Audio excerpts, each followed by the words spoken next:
안녕하세요. 오늘 딥다이브에서는요, 많은 분들이 중년에 느끼시는 그 마음의 짐에 대해 좀 깊이 들어가 볼까 합니다.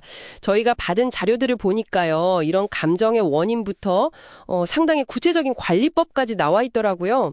그래서 오늘의 미션은 이 자료들 안에서 당신의 마음 부담을 조금이라도 실질적으로 덜어줄 그런 핵심 통찰, 그걸 발견하는 겁니다. 네, 맞습니다. 중년기라는 게 사실 뭐 은퇴라든가 아니면 자녀의 독립, 또 연로하신 부모님 돌봄 문제 같이 좀 굵직한 변화들이 한꺼번에 오기 쉬운 때잖아요. 게다가 뭐 젊음이나 건강이 예전 같지 않다는 그런 상실감도 있고 또 외로움 같은 감정도 커질 수 있고요. 자료에서 좀 흥미로운 지적은 이 시기에 느끼는 우울감이요. 이게 반드시 병원 치료가 필요한 우울증과는 다를 수 있다는 거예요. 그러니까 이런 삶의 변화들에 대한 어쩌면 지극히 자연스러운 반응일 수도 있다. 이런 거죠. 아, 그 구분이 중요하겠네요. 그냥 기분이 좀 안 좋다 이게 아니라 자료들을 보면 또 갱년기하는 신체적 변화가 마음에 미치는 영향? 이것도 꽤 구체적으로 나오던데요? 네, 맞아요. 호르몬 변화 때문에 감정 기복이 심해지기도 하고 뭐랄까, 내가 왜 이러지? 싶거나 진짜 내가 누군지 모르겠다. 뭐 이런 혼란스러움, 그런 걸 느낄 수 있다고 하죠. 특히 이게 여성분들만의 이야기가 아니라 남성분들에게도 해당될 수 있다는 점은 좀 새롭게 다가왔어요. 많은 분들이 잘 모르실 수도 있을 것 같고요. 그렇죠. 이런 감정의 어떤 파도랄까요? 거기에 너무 휩쓸리지 않으려면 자료들이 공통적으로 제안하는 첫 번째 실마리가 바로 규칙적인 일상의 힘이더라고요. 매일 비슷한 시간에 일어나고 또 식사하고 잠자리에 드는 것.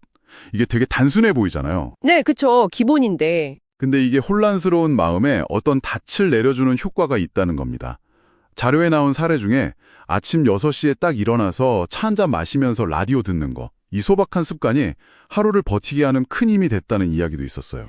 아, 일상의 리듬. 그거랑 또 우리 몸의 어떤 화학적 균형에 직접 영향을 주는 자연요법도 강조되던데요. 햇빛이요? 그건 어떻게 활용하라고 나와 있었나요? 네, 햇빛. 하루에 한 30분 정도 산책을 하거나 그것도 좀 어렵다 싶으면 그냥 창가에 앉아서라도 햇볕을 쬐는 게 기분 전환에 아주 좋다고 합니다. 심지어 천연 항우울제 같다는 표현도 있더라고요. 천연 항우울제. 네. 이런 외부적인 도움 말고도 내면에서부터 좀 에너지를 채우는 방법으로 작은 성취감을 꾸준히 쌓아가는 전략도 제시하고 있어요. 맞아요. 그게 꼭 뭐 대단한 목표가 아니라는 점이 좀 인상 깊었어요. 뭐 미뤄뒀던 책상 정리라든가 아니면 오랜 친구한테 진짜 짧게 안부 문자 하나 보내는 거, 새로운 요리 한번 해보는 거, 이런 작은 성공들이 모여서 네네. 아, 오늘 하루도 내가 뭔가 의미 있게 보냈다 이런 느낌을 준다는 거죠. 그렇죠. 바로 그거죠. 그런 실천들이랑 같이 마음가짐의 전환도 중요하다고 자료들은 말하는데요. 예를 들면 그 완벽주의, 거기에 대한 집착을 좀 내려놓는 태도요. 한 70점이면 충분하다는 걸 이른해에 알았다. 뭐 이런 경험담도 있던데 결국 스스로에게 좀 너그러워지는 법을 배울 필요가 있다는 메시지 같아요. 타인과의 비교, 이것도 정말 여러 자료에서 공통적으로 나오더라고요. 특히 요즘 SNS 같은 거 보면 편집된 남의 행복한 모습들 많이 보잖아요. 그거랑 내 현실 비교하면서 괴로워하지 말고 아, 맞아요. 정말 그렇죠. 네, 그냥 온전히 자신의 삶, 그리고 지금 여기에 집중하는 게 훨씬 중요하다. 이렇게 강조하죠. 바로 그 현재에 집중하기. 이걸 위한 구체적인 연습 방법도 제안이 되는데요. 뭐 과거 후회나 미래 걱정 이런 데서 좀 벗어나서 지금 내가 마시는 차가 따뜻하다는 거. 창 밖의 새소리 아니면 그냥 숨을 이렇게 들이쉬고 내쉬는 그 감각 자체에 주의를 기울여 보는 거죠. 일종의 마음챙김 훈련 같은 거군요. 네, 맞습니다. 근데 이런 노력을 해도 혼자서는 좀 감당하기 어려울 때가 분명 있을 텐데요. 그럴 때 도움을 요청하는 걸 망설이지 말라는 점도 아주 명확하게 이야기하고 있더라고요.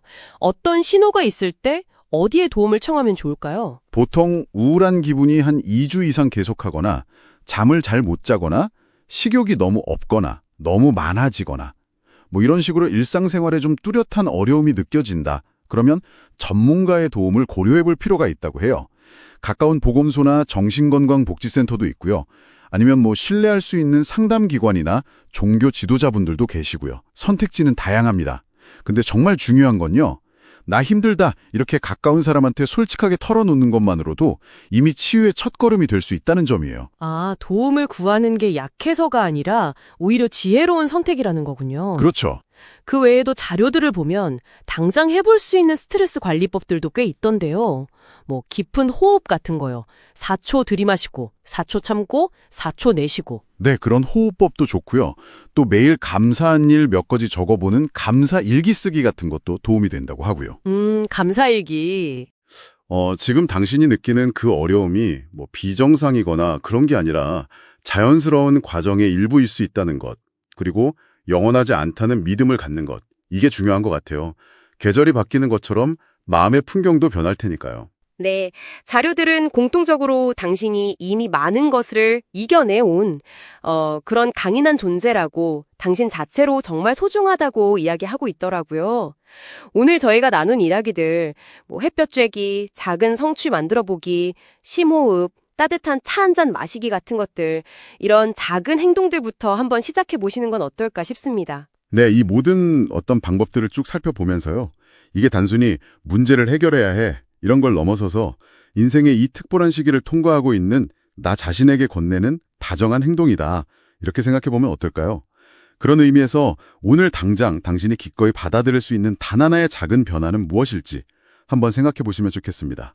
이것이 오늘 당신께 드리는 저희의 마지막 질문입니다.